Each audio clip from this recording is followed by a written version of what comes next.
Hey everyone, today I want to talk about one of the new fears that we've been seeing coming in a lot. It's something that's been much more prominent because of the way social media is proclaiming that this stuff is very important, which having individual values is important, but the idea that you have to live your life by your values is leaving the door wide open for OCD to kind of come in there in that fear.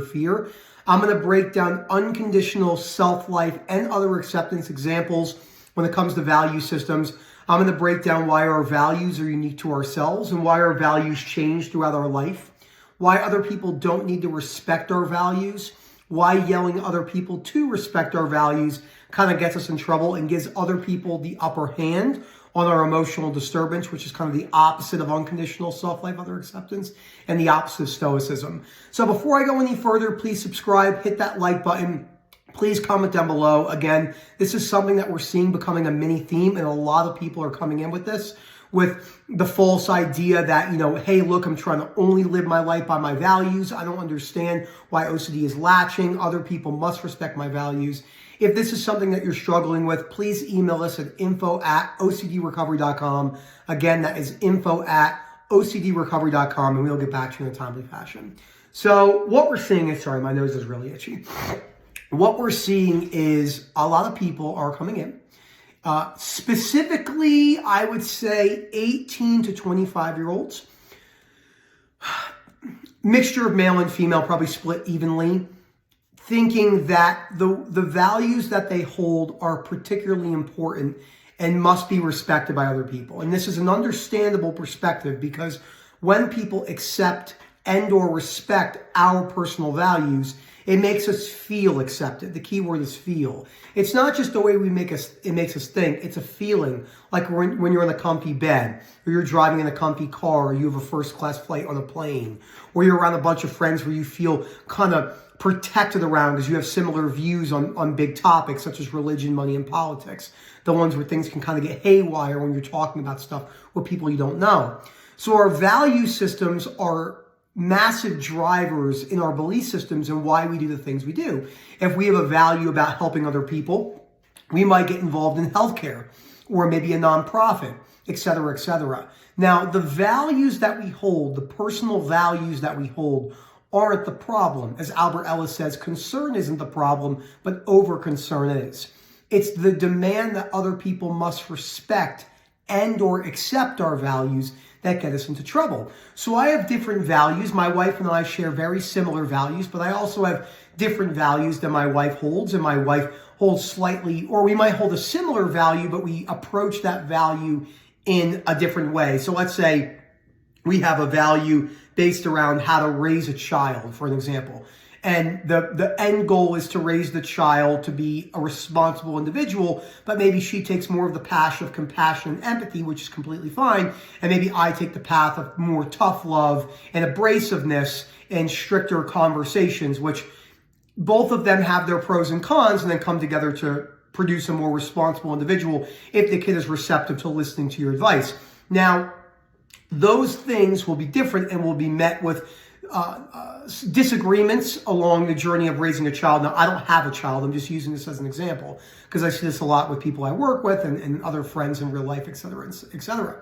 So the value systems that I hold, for an example, are health, personal health, being able to move well, being able to do the things that I want to do in the mountains and go hiking and go to music festivals. I also have a value system, a personal value system based around hard work and dedication.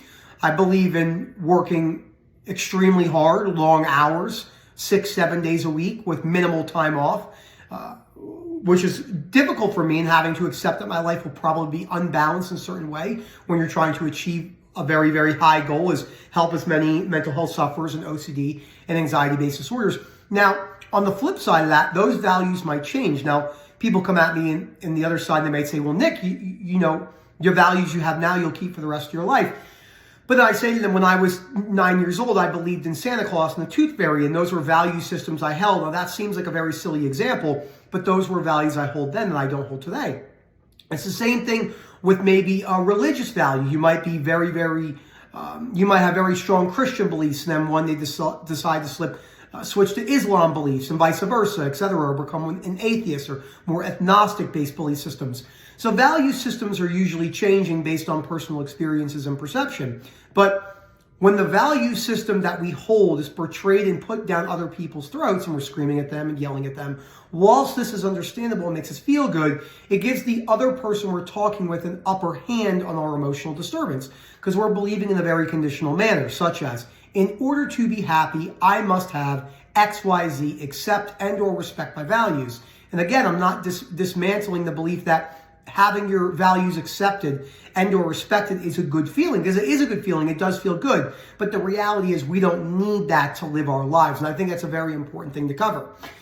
Now, let's use some examples, because I said I wanted to use examples when it comes to unconditional self, life, and other acceptance. Well, let's use unconditional life acceptance and what that will look like. Now, before I go into these examples, I think it's very important to premise that these beliefs about changing, that we don't need other people to respect our values, we can accept other people for who they are, we can accept life for what it is, while disagreeing. I hear a lot of stuff in the community based around, acceptance means agreement, which isn't true, because I would say I dislike at times being in conversations with groups of people who see things very differently than me, but it doesn't drive me to emotional disturbances, not nearly as much. It still can, but not nearly as much as it did before I started changing my beliefs 3, 4, 5 years ago. So this is really, really important to start looking at.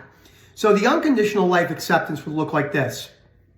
Life is unfair, and life is usually much more unfair with much more non-universal deservingness than I'd like it to be. I can accept this reality and make the best of it while disliking it. This involves people not accepting or liking and or agreeing with my values, might be making fun of me, might be poking fun and making jokes. And while this is frustrating and doesn't feel good, I could still learn something just by building hardship and grit and trying to have a conversation with the other person. But on the other side of that, not needing the other person to agree and or accept me for who I am.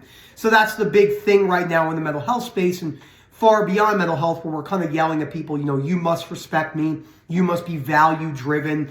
And then there's a lot of stuff where there's a lot of existential fears for non-sufferers and sufferers alike, OCD, anxiety-based disorders, about the fear of life having no purpose and there not being a direct meaning in life. Now, I don't think there's any direct meaning in life personally. I don't even think being a good person is a universal principle, because if it was a universal principle, then everyone would act accordingly in a good manner, but we don't. We have people that commit murders and other sorts of bank robberies and atrocities and all sorts of, have really dangerous traits, violent traits, etc. The reason why the majority of people probably act in a good manner, quote unquote, is because of the way it makes them feel. If you punch someone in the face, whether you're in a fit of rage or anger, afterwards there's usually a guilt component and a shame component for many people. So I don't think there's any universal power pulling on us, telling us that things should be good or bad. If we were raised as a child that fist fighting and homicidal ideations and murder were based as good, we might have a chaotic, anarchy world where people are just murdering each other, because those would be learned behaviors. But I don't think that those behaviors inherently instill that people should act good. And that's actually quite easy to break down once you look at it. But the problem is, because a lot of people's value systems are based around their faith, for an example, just using this as an example, not inherently good or bad, they determine that the universal principle of life is to be a good person. But that all I come back and say is, then why do we have people that commit murders and bank robberies and atrocities and genocide? And usually I'm met with another type of conditional response, and I usually leave it at that, because the way I view the world and how I see things through a more philosophical, unconditional self-life, other acceptance perspective, practicing this day in, day out, those type of belief systems don't make a lot of sense to me, because it's just very obvious to me that there are, through my perspectives, that there are no such thing as universal good principles or universal fairness or universal deservingness, as children die of cancer, as people die in car accidents, as people are murdered and their sexual assaults, etc., etc.